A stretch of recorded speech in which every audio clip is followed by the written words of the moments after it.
هو الذی یسیرکم فی البر والبحر، وہی ہے جو تمہیں سیر کرواتا ہے خشکیوں میں بھی اور سمندروں میں بھی۔ ظاہر ہے کہ یہ اللہ تعالیٰ کا ایک فزیکل فینومینا آف نیچر ہے کہ آپ ٹریولنگ کر رہے ہیں۔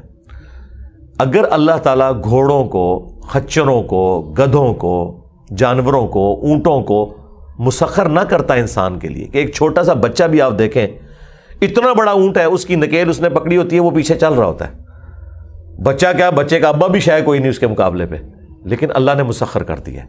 اوبیڈینسی ہے ان کے اندر، گھوڑوں میں اوبیڈینسی ہے، تو یہ اللہ نے مسخر کیے ہیں۔ پھر ان کو اللہ تعالیٰ نے طاقت دی ہے کہ وہ اپنا بوجھ اٹھا کے آپ کو بھی اٹھا کے چل سکتے ہیں۔ پھر ریگستانی سفر میں اونٹ 1 مہینے تک بغیر پانی پیے بھی چل سکتا ہے، اتنی اللہ تعالیٰ نے اسے طاقت دی ہے۔ تو یہ اللہ ہی سیر کروا رہا ہے نا خشکیوں میں۔ اسی طریقے سے اگر فورس آف بوئنسی، قوت اچھال جو پانی کے اندر موجود ہے وہ نہ ہو تو بحری جہاز تو نہیں چل سکتے۔ بحری جہاز کیوں تیر رہے ہیں سمندر کے اوپر؟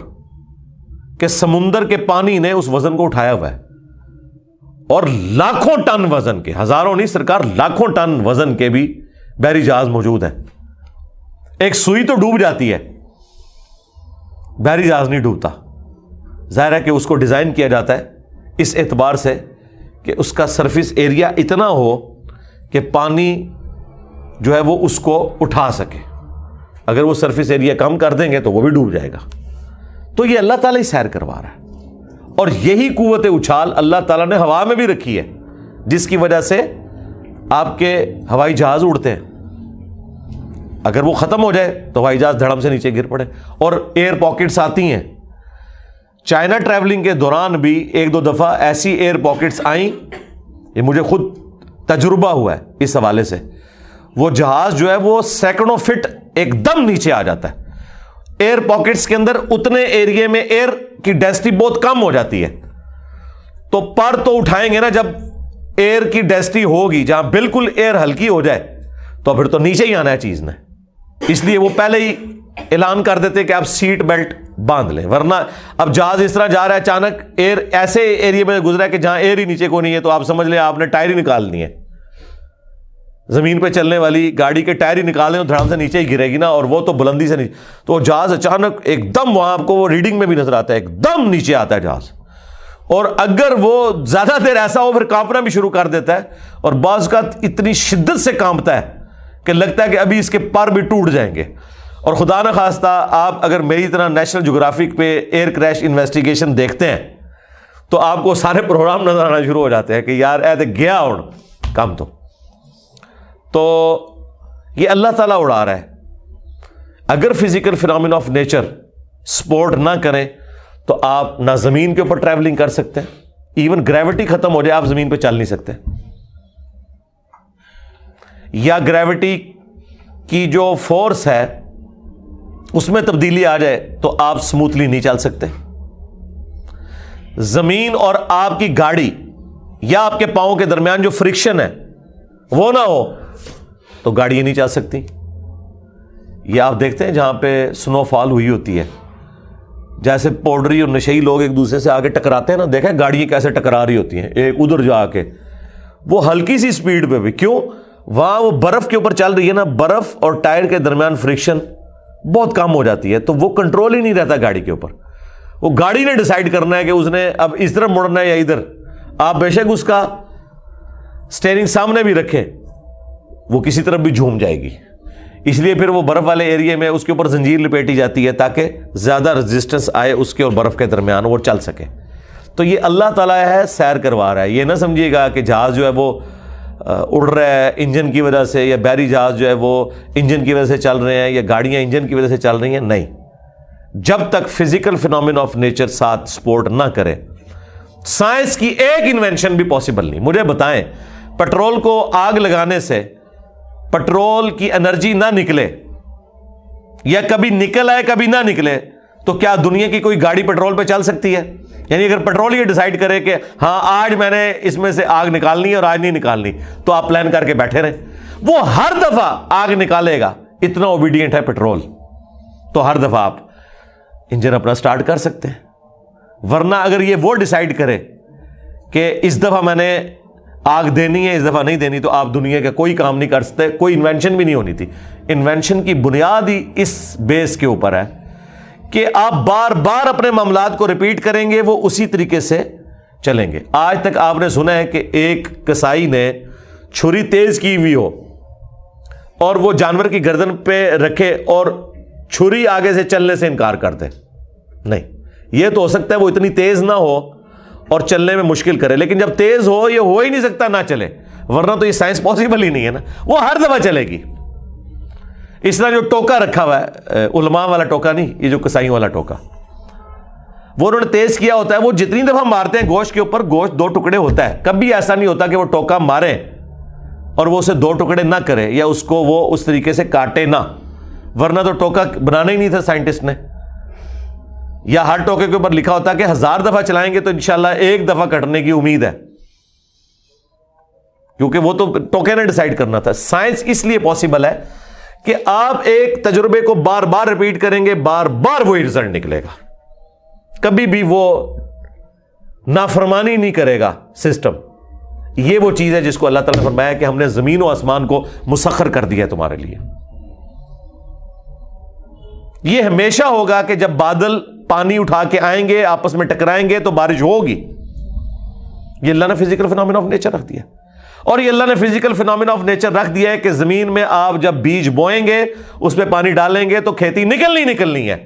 اگر مجھے بتائیں کھیتی خود ڈیسائیڈ کرے نکلنے کے اعتبار سے، سب کچھ آپ نے ڈالا اور کھیتی نہیں نکل رہی، تو پھر کبھی بھی کوئی کسان محنت نہ کرتا، وہ کہتا یار پچھلی بار بھی کسی نکلے تھے، کچھ بھی نہیں، چھوڑو دفع کرو۔ دنیا کا نظام چل ہی نہیں سکتا، اس لیے اللہ تعالیٰ اسے اپنی طرف منسوب کرتا ہے کہ ہم ہیں جو تمہیں خشکیوں میں، سمندروں میں، اور اب ایڈ کر لیں ہواؤں میں بھی لے کے پھرتے ہیں، حتی اذا کنتم فی الفلک، یہاں تک کہ جب تم سوار ہوتے ہو کشتی کے اندر، وجرین بہم، اور وہ چلنے لگتی ہے اپنے مسافروں کو لے کر، بریح طیبات، ہوا کو اپنے موافق پاتے ہوئے، یعنی اگلے زمانوں میں آپ کو پتہ ہے انجن تو نہیں تھے، تو بادبان والے بڑے بڑے جہاز ہوتے تھے جن کے اوپر ایسے بادبان لگے ہوتے تھے کہ جو ہوا کو روکتے تھے اور اس کو ایڈجسٹ کر کے ہوا کے زور کے اوپر وہ کشتیاں چلتی تھیں۔ وہ آج بھی کبھی کبھار آپ کو اولمپکس میں مقابلے دکھاتے ہیں، وہ سمندر میں چونکہ ہوائیں، اچھا یہ دیکھیں اللہ نے ہوائیں سمندر میں رکھی ہوئی ہیں، سمندر میں اگر ہوا نہ چلے بس جو گیا پھر وہ گیا، کیونکہ خشکی تو بہت کم ہے، آلموسٹ 2/3 تو سمندر ہے، پھر آپ کنارے پہ لگ بیٹھے، یہ ہو گئی نہیں کہ سمندر میں ہوائیں نہ چلیں، ورنہ تو یہ نظام ہی پاسبل نہ ہوتا اس زمانے میں جب کہ انجن نہیں تھے۔ آج کل تو آپ چلے کہہ سکتے ہیں انجن آ گئے۔ وَفَرِحُوا بِهَا، اور مسافر بڑے مسرور ہوتے ہیں، خوش ہوتے ہیں کہ ٹھیک ہے اب ہم سفر کر رہے ہیں، بڑی آسانی سے حالات موافق ہے۔ جَاءَتْهَا رِيحٌ عَاصِفٌ، کہ اچانک تیز ہوا چل پڑتی ہے۔ یہ ہوا بھی اس وقت تک کمفرٹیبل ہے جب تک کہ اس رفتار پہ رہے، اگر زیادہ ہوگی تو چیخیں چھڑا دے گی۔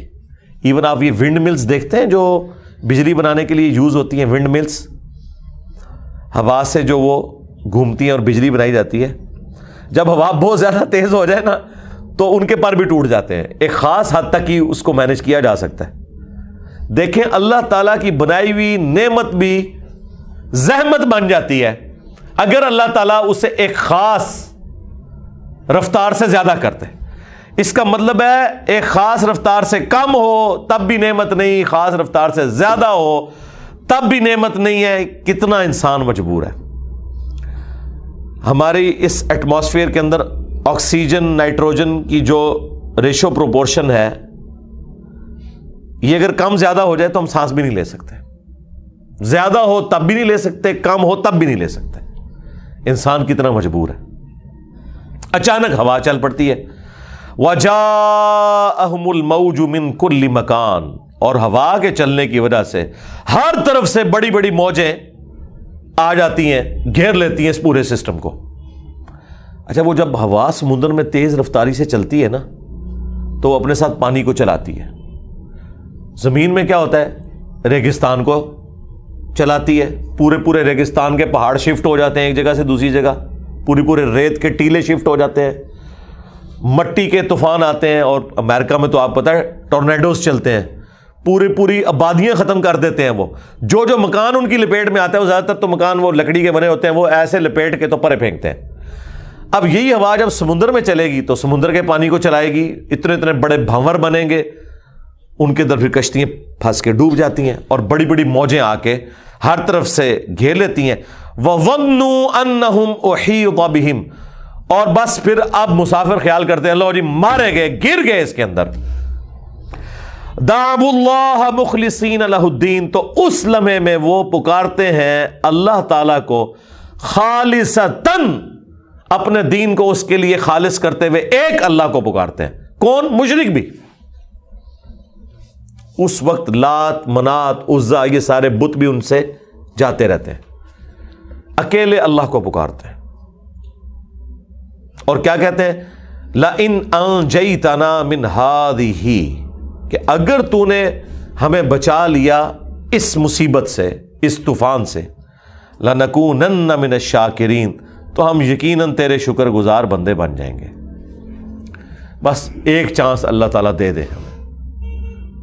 اور وہاں پہ دوسری ہستیاں ان سے جاتی رہتی ہیں، وہ آگے ذکر آ جائے گا، یا اللہ ایک دفعہ ہمیں بچا لے، ہم تیرے شکر گزار بندے بنیں گے۔ شکر گزاری کیا ہے؟ کہ ایک اللہ کے ماننے والے بن جاؤ۔